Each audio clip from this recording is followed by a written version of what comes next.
Hello mga kamit, magandang araw po.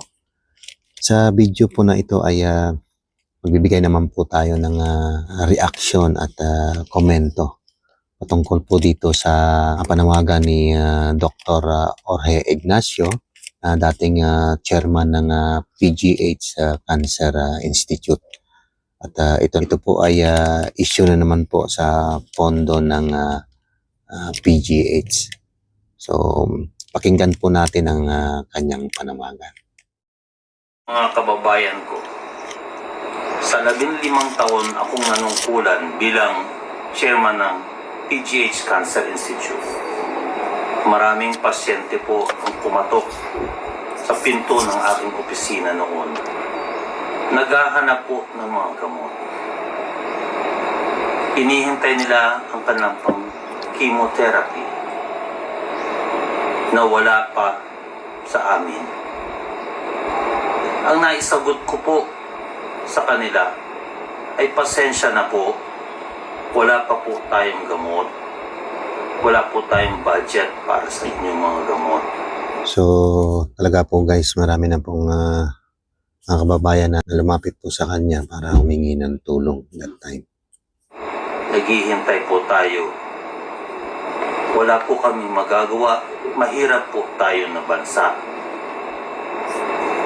Sa mga pangyayari po ngayon sa ating lipunan, lahat ng nakikita natin,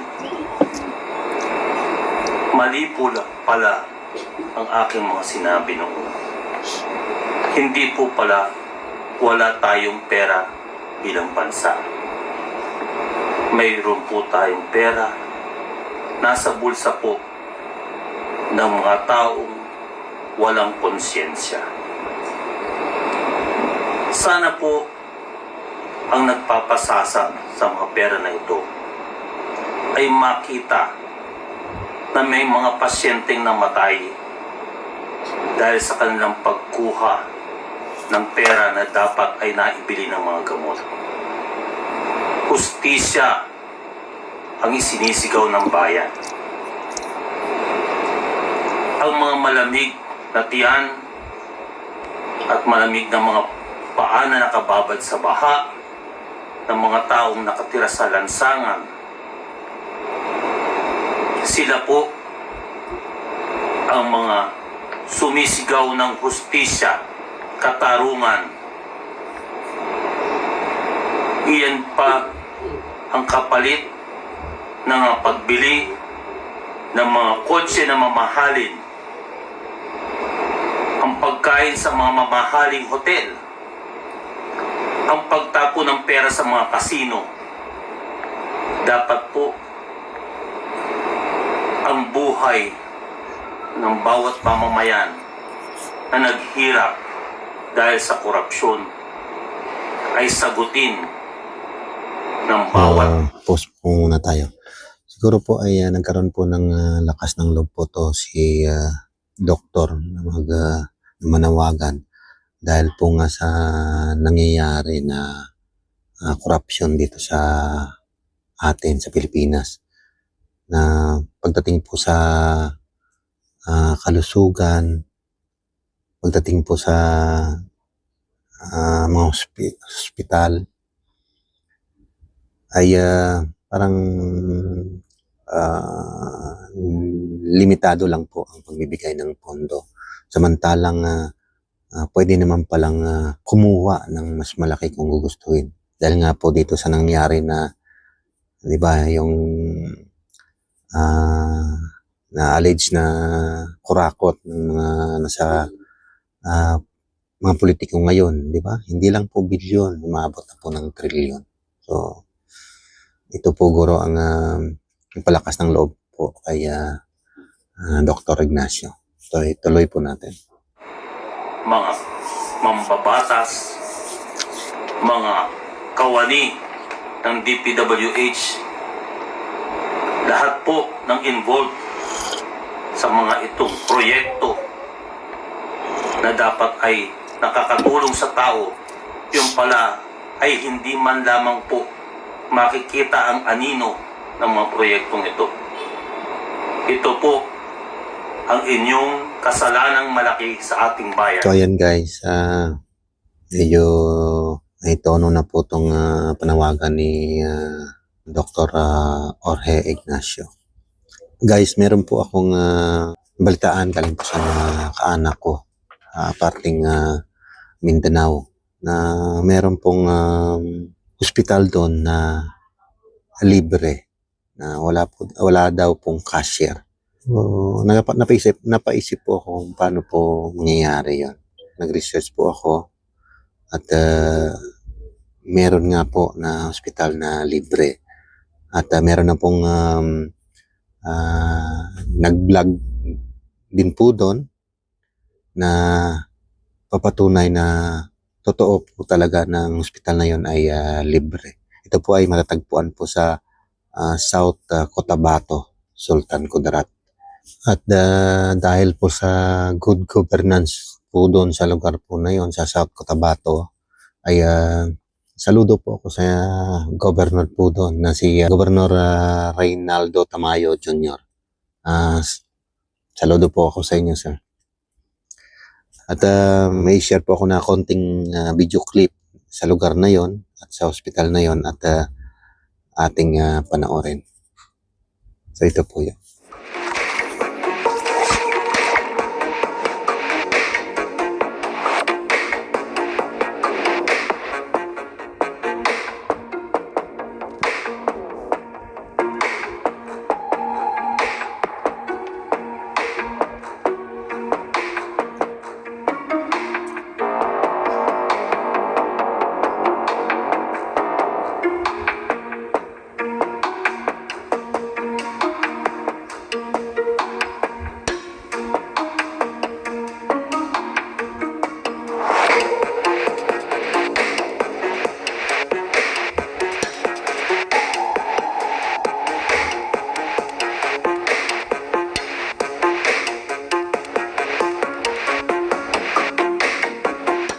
Una, nagkaroon tayo ng tinatawag na town hall meetings. So, ginagawa natin, nagkakaroon ng town hall meeting sa mga barangay, sa mga munisipyo. Noong una, nung mayor ako, doon kasi nagsimula yan. Nung nag-town hall meetings tayo, nag-gather natin yung mga information, yung mga needs ng tao.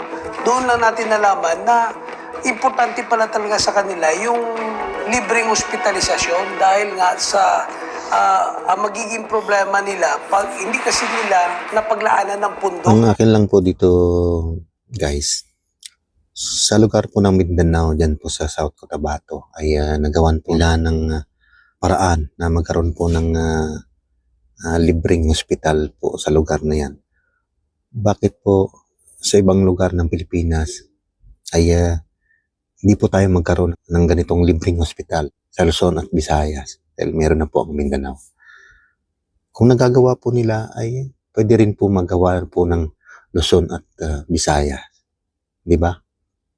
Sana po ay magkaroon din po ng libreng hospital po sa Pilipinas. Nagagawa nga po nila Mindanao. Bakit po di po natin magagawa sa Luzon at Visayas? Di ba?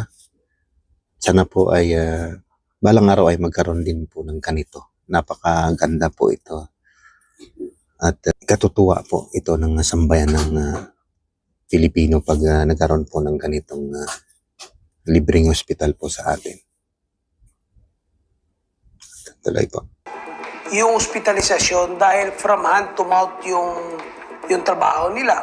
So pag naglaan pa sila ng pera sa hospitalisasyon, malaking kabawasan yun sa kanila. So halos yun yung mga reklamo ng tao. Kaya nakapag-desisyon tayo na kailangan talaga gawa ng paraan. So it's an output from a town hall meeting na ito yung kailangan namin, sabi ng taong bayan. Ito yung kailangan namin, yan yung ginagawa natin ng solusyon.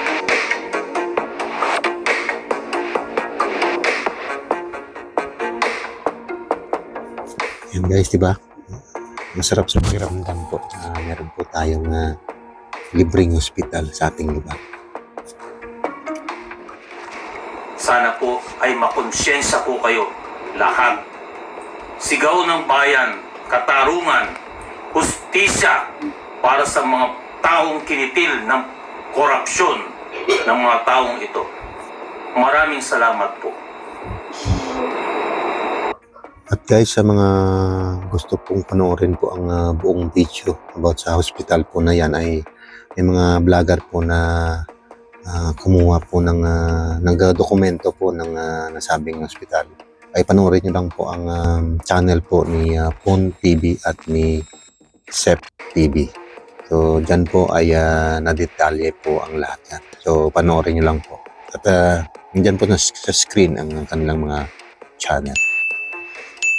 Hanggang dito na lang po guys, at sana po ay magkaroon po ng libreng hospital sa lahat po ng parte ng Pilipinas, bansang Pilipinas. Nakatulad po ng nangyari po sa South Cotabato po na to.